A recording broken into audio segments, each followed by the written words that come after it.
अगर सिस्टम में गड़बड़ी ऊपर से नीचे तक फैली हो तो उसका असर सीधे जनता पर पड़ता है, और जब बात पब्लिक ट्रांसपोर्ट जैसी बुनियादी सुविधा की हो तो सवाल और भी बड़े हो जाते हैं। दरअसल उत्तर प्रदेश में कुछ ऐसा ही मामला सामने आया है, जहां सरकारी व्यवस्था की पोल खोलती एक रिपोर्ट ने पूरे तंत्र पर गंभीर सवाल खड़े कर दिए हैं। तो खबर क्या है, चलिए जानते हैं। नमस्कार, द हिंदी टॉप देख रहे हैं आप और मैं हूं आपके साथ जानिसार खान। दरअसल उत्तर प्रदेश परिवहन निगम की ताजा समीक्षा रिपोर्ट ने एक चौंकाने वाला खुलासा किया है।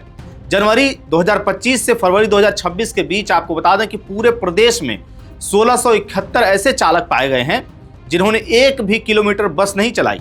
जी हां, एक भी किलोमीटर नहीं, लेकिन इसके बावजूद वे लगातार वेतन लेते रहे। यही नहीं, 1069 कंडक्टर यानी कि परिचालक भी ऐसे मिले जो 0 किलोमीटर की श्रेणी में दर्ज किए गए हैं। अब ऐसे में यह सवाल उठता है कि जब इतने बड़े स्तर पर कर्मचारी काम ही नहीं कर रहे हैं तो फिर आम जनता को बस सेवाओं में दिक्कत क्यों झेलनी पड़ रही है। दरअसल रिपोर्ट साफ बताती है कि एक तरफ सरकार और विभाग लगातार स्टाफ की कमी का रोना रोते रहे, वहीं दूसरी तरफ हजारों कर्मचारी बिना काम के बैठे रहे। यानी समस्या कमी की नहीं बल्कि मैनेजमेंट की है, सिस्टम की है, और सीधे तौर पर जिम्मेदारी सरकार की बनती है, जिसकी अगुवाई योगी आदित्यनाथ कर रहे हैं। रिपोर्ट में आगे बढ़ते हैं तो तस्वीर और भी चिंताजनक हो जाती है। बता दें कि कई क्षेत्रों में चालक और परिचालकों की कमी के कारण बस सेवाएं प्रभावित हो रही हैं। कई रूट्स पर बसें समय पर नहीं चल पा रही हैं, कहीं सेवाएं कम कर दी गई हैं और इसका सीधा असर आम यात्रियों पर पड़ रहा है जो रोजाना इन बसों पर निर्भर हैं। लेकिन हैरानी की बात यह है कि जिन कर्मचारियों को बस चलानी थी उन्हें कार्यालय के काम, स्टाफ कार चलाने या दूसरे गैर परिवहन कार्यों में लगा दिया गया। यानी जिनका काम सड़क पर होना चाहिए था वो फाइलों और दफ्तरों में उलझे रहे, और नतीजा क्या हुआ, पूरा सिस्टम असंतुलित हो गया। रिपोर्ट के मुताबिक आपको बता दें कि 0 किलोमीटर वाले चालकों का प्रतिशत करीब 50% तक पहुंच गया है, जबकि परिचालकों में यह आंकड़ा 34% तक है। अब आप सोचिए, आधे से ज्यादा ड्राइवर बस चला ही नहीं रहे तो फिर जनता को सुविधा कैसे मिलेगी। ऐसे में यह सिर्फ एक लापरवाही नहीं है बल्कि यह प्रशासनिक विफलता का साफ उदाहरण भी है।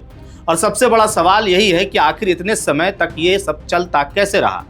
क्या अधिकारियों को इसकी जानकारी नहीं थी या फिर जानबूझ करके नजरअंदाज किया गया है। हालांकि इस पूरे मामले पर मुख्यालय ने पहले भी निर्देश जारी किए थे कि सक्षम चालक और परिचालकों को बस संचालन में ही लगाया जाए, लेकिन जमीनी हकीकत यह है कि इन आदेशों का पालन नहीं हुआ। यानी आदेश तो दिए गए लेकिन उन पर अमल नहीं हुआ, और यही इस पूरे सिस्टम की सबसे बड़ी कमजोरी दिखती है। और अब जब मामला खुल करके सामने आ गया है तो मुख्यालय हरकत में आया है। सभी आपको बता दें कि क्षेत्रीय प्रबंधकों को साफ निर्देश दिए गए हैं कि चालक और परिचालकों से बस संचालन के अलावा कोई दूसरा काम ना लिया जाए। साथ ही यह भी कहा गया है कि उन्हें कार्यालय या सहायक कार्यों में लगाने की प्रवृत्ति तुरंत बंद की जाए।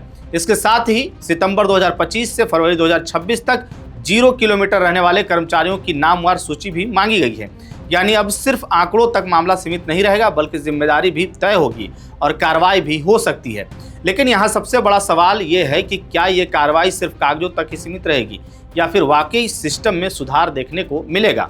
क्योंकि जब तक जिम्मेदारी तय नहीं होगी और ऊपर तक जवाबदेही नहीं पहुंचेगी तब तक ऐसे घोटाले, ऐसे कुप्रबंधन और ऐसी लापरवाही बार बार सामने आती रहेगी। और नुकसान कौन उठाएगा? नुकसान उठाएगी सिर्फ आम जनता।